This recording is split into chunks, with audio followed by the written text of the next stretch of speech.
Lost Girls, the fifth episode of Marshals Season 1, did not appeal to me.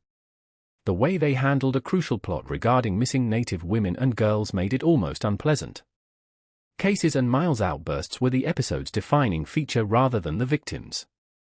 The show regains its composure in Marshals Season 1 Episode 6, Out of the Shadows, and produces an episode that is worthwhile for anyone who is interested in this plot and these characters.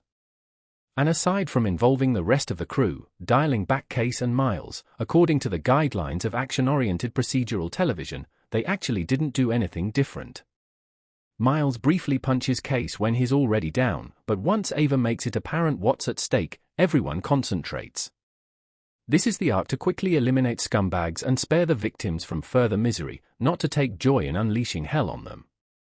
Marshals loves acknowledging Yellowstone storylines, and now it's done it again with a reference to one of the better Monica Dutton plot threads.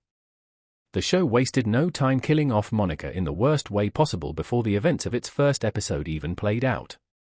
It wasn't exactly the most honorable treatment of the character, but in episode 6, we get a reminder of how heroic Monica was prior to her death when Gil Birmingham's chief Thomas Rainwater reminds Kayce Dutton, Luke Grimes, about a time his late wife risked it all. This is a reference to a Season 3 Yellowstone episode in which Monica helped catch a killer. Kayce's wife perished between the end of Yellowstone and the start of Marshals, which meant that after 5 seasons of enduring significant trauma on the franchise's mothership series, Monica was given an unceremonious off-screen death. But while the Yellowstone often put Asbill's character in difficult situations, she was arguably the hero of the show. Anyone who gets drawn into the Dutton drama and lives to tell the tale has to be pretty tough, after all. Occasionally, Monica would actually become the hero of specific Yellowstone storylines, though that would often involve her going through some horrific experience to do so. In Season 3, for example, she acted as bait to catch a serial killer, and it was one of the better Monica storylines. In the Marshals Episode 6, Out of the Shadows, we get a callback to that very moment, as mentioned earlier. Marshals Episode 6 shares a key detail about Monica Dutton's death, finally giving us a timeline for when she passed away and lending context to a show that has thus far been strangely vague about the details of her passing. In fact, Out of the Shadows is probably the first episode of Marshals to really confront Monica's death, ending with a remembrance ceremony for the character attended by Chief Rainwater, Monica's grandfather Felix Long, Rudy Ramos, and members of the Broken Rock Reservation. It's during this ceremony that Rainwater reminds Kayce of his wife's heroics. After Kayce and his U.S. Marshal team track down and rescue several missing girls from the reservation, Rainwater expresses his gratitude. He then recalls how he once told Monica that she made a difference because she risked everything. This is a reference to Yellowstone Season 3, Episode 8, I Killed a Man Today, in which Monica helped trap a serial killer. In the episode, Monica appears to become stranded after her car breaks down on an isolated stretch of road. A man driving a truck soon picks her up and offers her a ride to the closest town. But things soon turn sinister after the driver turns off into a secluded area and tells Monica to get out of the truck, ignoring her requests to turn around and get back on the road. Thus, before she knows it, Monica finds herself being chased, and just as the man tackles and begins strangling her, a sniper takes out her attacker from afar. It's then revealed that Monica was merely acting as bait to help capture a known serial killer who'd been operating in the area for some time. We've since learned that a big part of why Monica was killed was related to Paramount trying to differentiate Marshals from Yellowstone in what's likely an attempt to avoid legal issues involving streaming rights. In the end, however, it still feels like someone gave the character the short shrift. Meanwhile, we're all wondering when we're going to see more of that powerful Dutton family rival introduced in Marshals Episode 3. Marshals put a spotlight on the real-life plight of Indigenous families searching for missing women and girls in Season 1 Episode 5, which aired on Sunday, March 29, on CBS. Tate Dutton, Brecon Merrill, called it a fitting way to honor his late mother, Monica Dutton, Kelsey Asbill, who fought to find a missing Indigenous woman and child in Yellowstone Season 3 Episode 6 and remained an advocate for this cause in the time after. This episode gave an update on Monica's advocacy in the final months of her life. As revealed in the series premiere, Monica died of cancer before the plot of Marshals began. Warning, spoilers for Marshals Season 1 Episode 5 ahead. The problem with that is that the police force is severely lacking in resources, so many missing Indigenous women and girls stay missing for years. With Belle and Andrea's help, Kayce and Miles went rogue to find the man who was using social media to groom teenage girls from the residential and deliver them to a man called Bledsoe, who was suspected of running a sex trafficking ring. They hid their Marshals badges in their car, captured the middleman, and passed him off to Mo Brings Plenty, for punishment. Marshals is the first procedural in Yellowstone's universe.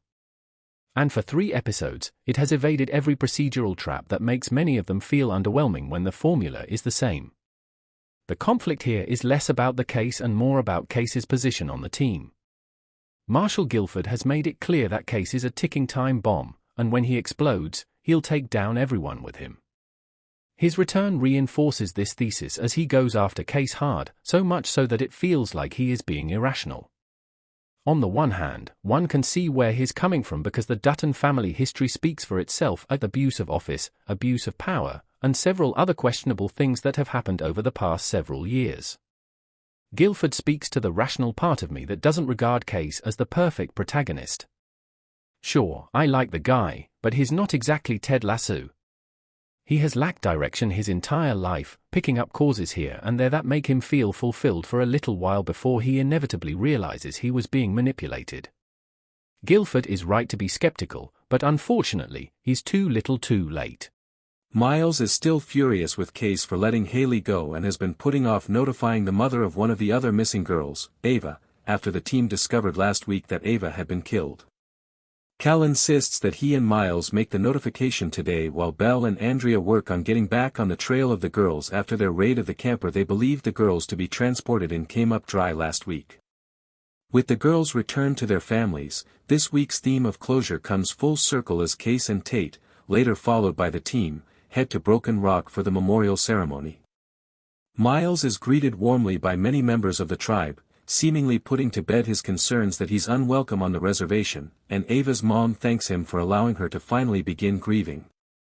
Kayce gets a bit of a pep talk from Rainwater as well as Monica's father, and though he insists he's only there to support Tate, the episode ends with him joining in on the ceremony, sharing his wife's favorite necklace with his son, and admitting, "Maybe it's time I start letting go." Precisely what we got in at A Gathering Storm, as dueling plotlines gave several members of the team a chance to develop in more rounded ways. Whether or not the characters will choose to follow through on them all remains to be seen.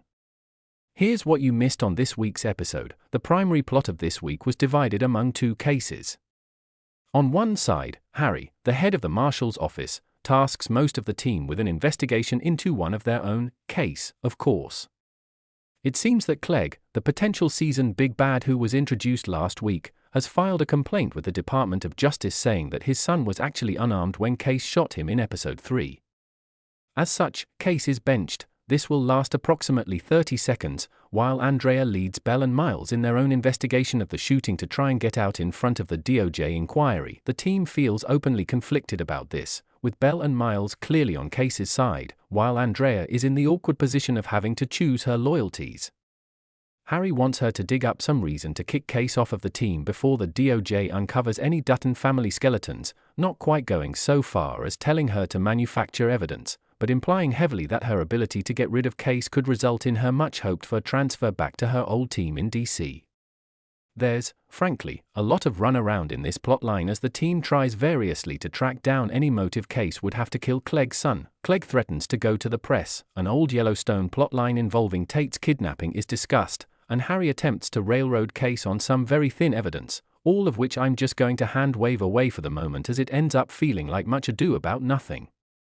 In the end, when the team manages to turn up some trail cameras that recorded a video proving that Kayce was in the right all along, convenient. Kayce's badge is saved. The team all feel bad for investigating him, even though it was literally their jobs. Harry is pissed off at Andrea, but Andrea feels the same way and warns him never to manipulate her like that again. On the other side of this week's plot are Kayce and Cal, who, truly 30 seconds after Harry tells Kayce he can't work cases, head out on a search and rescue operation with the Rangers. A rich local landowner and his helicopter pilot have disappeared amidst high winds and dangerous weather. The guys head out on horseback to search part of the grid, in case you were worried that the helicopter might have crashed in any other sector, don't, and also for some good old manly bonding time amidst